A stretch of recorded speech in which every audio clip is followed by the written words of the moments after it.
December 18th, 2023, Grand County, Colorado.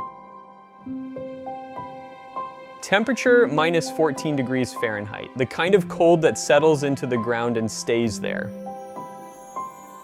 Somewhere in the darkness of the Rocky Mountain foothills, a cage door opened. It didn't make much sound, just the creak of metal, the crunch of snow, and the quiet exhale of an animal stepping onto unfamiliar ground. 80 years of silence ended in a single moment. What happened next wasn't just about wolves, it was about who gets to decide what belongs in the wild and what the land does when you finally let it remember. The Rocky Mountains of Colorado stretch for over 300 miles, from the Wyoming border in the north down through the San Juan Range in the south, elevations that reach above 14,000 feet. River valleys that run cold and clear even in summer, and forest, thick dark pine forest that in another era not so long ago were full of things that hunted. The last confirmed wolf kill in Colorado happened in the 1940s, not deep in the wilderness, on a ranch, by a government trapper, part of a federal program that spent decades doing exactly what it sounds like, systematically removing apex predators from the American West. By the time the program wound down, the wolves were gone, not just from Colorado, from most of the continental United States. And for 80 years, the mountains adapted, or rather, they broke down slowly, in ways that are difficult to see until you know what you're looking for. Without wolves, elk populations grew unchecked. They grazed where they wanted, every riverbank, every open meadow, every hillside. They ate the willows down to the roots. They stood in streams and grazed the vegetation bare. And without willows, beavers disappeared. And without beavers, rivers changed. They stopped flooding, they straightened, they narrowed, the wetlands dried up, fish populations dropped, bird populations followed. It's a chain reaction that moves in slow motion, decades, not days, and it happens quietly enough that most people never notice it's happening at all. The land forgot what a wolf even was. In November 2020, Colorado held a general election. Among the ballot measures, Proposition 114. The language was straightforward. Should the Colorado Parks and Wildlife Commission be required to develop and implement a plan to restore and manage gray wolves on designated lands in Colorado by December 31st, 2023? It passed, 51% yes, 49% no.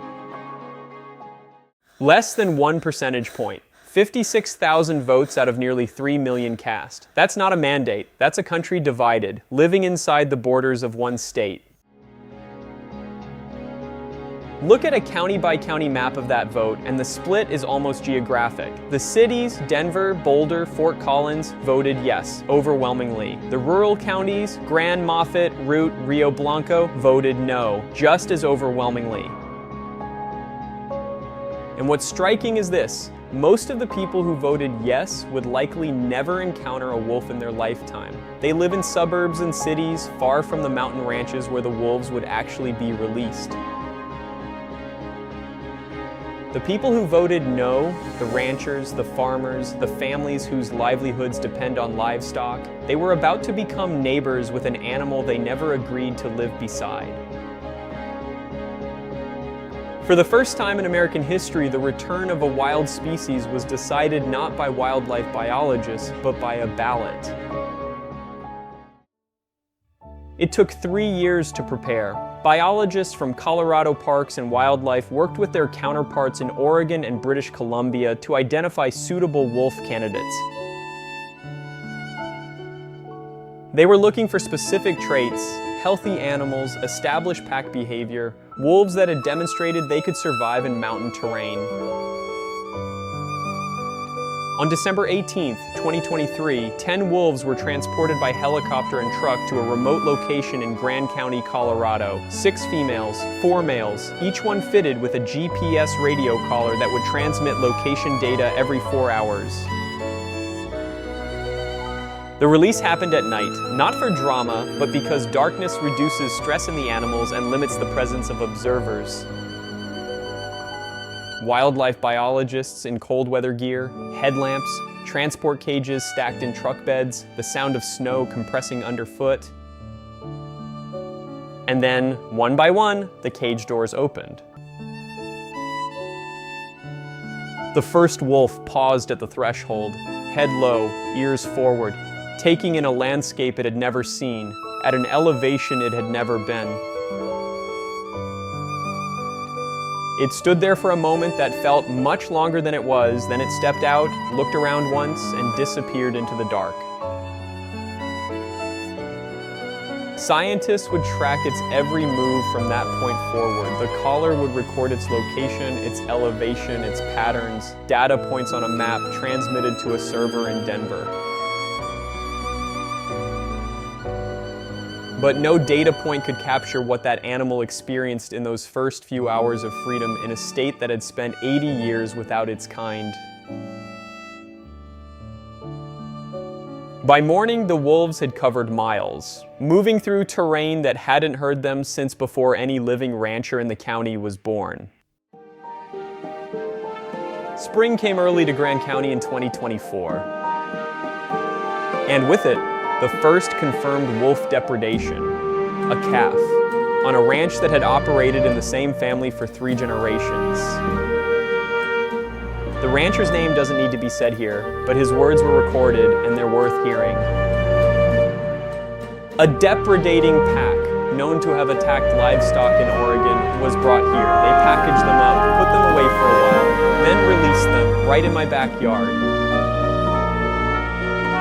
He wasn't wrong about the facts. At least one of the released wolves had a history of livestock conflict in Oregon. The decision to include it in the Colorado group was made by biologists who weighed the trade-offs. The ranchers weren't part of that conversation. Between April 2024 and April 2025, 25 confirmed livestock kills were attributed to wolves, cattle, sheep, animals that represented income, and in some cases, decades of selective breeding.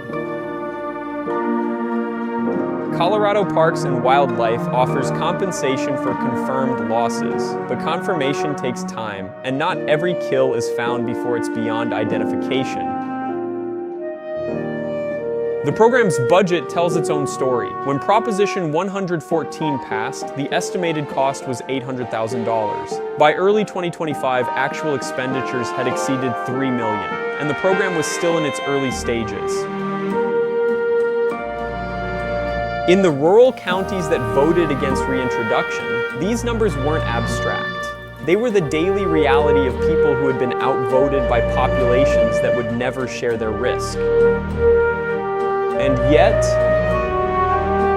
in the same mountains where ranchers were documenting losses, something else was beginning, something slower, quieter, and, depending on who you ask, either deeply important or entirely beside the point. Ecologists have a term for what happens when a predator returns to a landscape. They call it the trophic cascade. The idea is this: large predators don't just reduce prey populations by hunting them. They change the behavior of prey, where they go, how long they stay, which parts of the landscape they're willing to use. Scientists also call it the landscape of fear. When elk know wolves are present, they avoid open riverbanks. They stop lingering in meadows. They move through terrain differently, spending less time in any one place.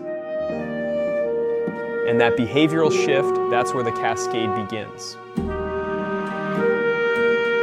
When elk avoid a riverbank, willows grow. When willows grow, beavers return. When beavers return and build their dams, rivers slow down. They flood their banks. They create wetlands. They support fish populations. Songbirds follow. Insects follow. The soil holds more water through drought years. The entire system reorganizes around the presence of one predator. This is what happened in Yellowstone after wolves were reintroduced there in 1995. It took 2 decades to fully document. Some scientists still debate the extent of it, but the broad pattern held. Wolves changed how elk moved, and that changed the rivers, and that changed almost everything downstream. Colorado's wolves have been present for 18 months. Biologists are beginning to document early behavioral shifts in elk herds. Some riverbank areas that were heavily grazed are showing early signs of willow regeneration. It's subtle, it requires trained eyes to see it. But the elk already know the wolves are there. And in ecology, that knowledge, that awareness of risk, is sometimes enough to begin changing a landscape. By the spring of 2025, Colorado's wolf population had grown. 4 distinct packs had formed, 14 pups had been born, the first wolf pups in Colorado in 8 decades. The wolves were thriving, even as the humans around them argued about whether they had the right to be there at all. A ballot initiative began circulating in early 2025. Its language was direct. If enough signatures were gathered, Colorado voters would be asked again, this time, whether to stop the reintroduction program entirely by December 31st, 2026. In Washington, a federal bill moved through committee that would remove gray wolves from the endangered species list, eliminating federal protections and returning management authority to individual states. In states where wolves had already been delisted, hunting seasons had resumed within months. And here is what nobody was saying clearly enough. Even if every piece of legislation passed, even if the program was officially shut down, the wolves already born in Colorado, the pups in those 4 packs, they are wild animals. They will not return to cages. They will continue to hunt, to breed, to move through the landscape. The reintroduction, in one sense, cannot be undone. It can only be managed or mismanaged. Colorado Parks and Wildlife faces this reality every day, balancing the documented ecological benefits against the documented economic costs, against the political pressure from 2 sides that don't fully hear each other. The ranchers aren't wrong that they bear a disproportionate burden. The ecologists aren't wrong that the land is already responding. Both things are true at the same time, in the same mountains. One wildlife ecologist, speaking about wolf reintroduction programs broadly, put it in terms that have stayed with me. Colorado lost its wolves in the 1940s. The land spent 80 years adjusting to their absence, 80 years of elk grazing unchallenged, 80 years of rivers slowly straightening, 80 years of a system running without one of its essential parts. Wolves have been back for 18 months. The land hasn't changed yet, not in any way most people would notice, not in any way that shows up easily in photographs or satisfies either side of a political argument. But in the places where the elk have shifted their behavior, in those specific bends, in those specific rivers, something is beginning. The willows are an inch taller than they were last spring. The land remembers. 51% of Colorado wanted this, 49% didn't. Those numbers represent real people. Ranchers who will lose livestock this year to animals they never agreed to live beside. Conservationists who believe they're watching the beginning of an ecosystem healing if it's given enough time. The wolves don't know any of that. They don't know about ballot initiatives or congressional hearings or the radio callers transmitting their coordinates to a server 400 miles away. They just live in the space that was given to them by people they'll never encounter, in a landscape that is slowly, cautiously learning to hold them again. It was never really about the wolves. It was about us and what kind of wild we're willing to share.